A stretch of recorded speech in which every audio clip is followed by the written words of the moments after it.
If you compost at home or in an urban context, you're probably well aware that your compost systems are going to attract a lot of unwanted attention from animals. You really want to keep these animals out of your compost because it can create not only a feeding ground, but a breeding ground for these unwanted rodents.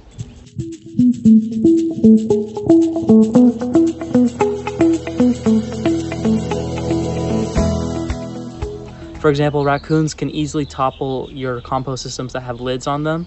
So an important structure and important design is really key to making safe and healthy compost. A solid design will keep most animals out of your compost, but rats are especially difficult to keep out. We have an entire video explaining how rats get into your compost and ways to identify if rats have gotten into your compost. We also have another video explaining how to build a rat-proof composting system on a budget that's easily customizable and walks you through all the steps. You may think that many systems are rat-proof, but here is an example of a compost system that we have that had 2 layers of 1-inch hardcloth and was still infiltrated by rats. We've even found baby mice laying in this compost, proving that this has been a breeding ground for rats. We're still trying to figure out how they got into the system, but one thing is clear, that an important rat-proof design is really important for the health and safety of your garden and community around your composting system.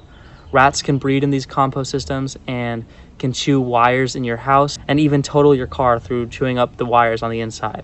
These unwanted rodents can also eat your crops, which is no gardener's dream, and that's why it's important to minimize that by cutting off the feeding and living zone for these unwanted rodents.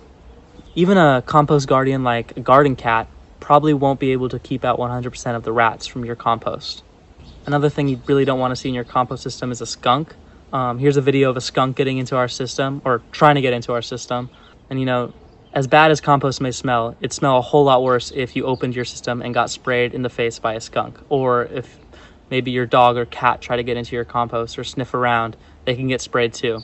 So in the videos that I've talked about, and will be linked in the description, we'll go over how to build a rat/totally pest-proof compost system that still allows aeration and worms to get in. And we'll also be going over the common failures and ways that rats get into your compost system, and how to avoid that and how to look out for that. So stay tuned, and thanks for watching.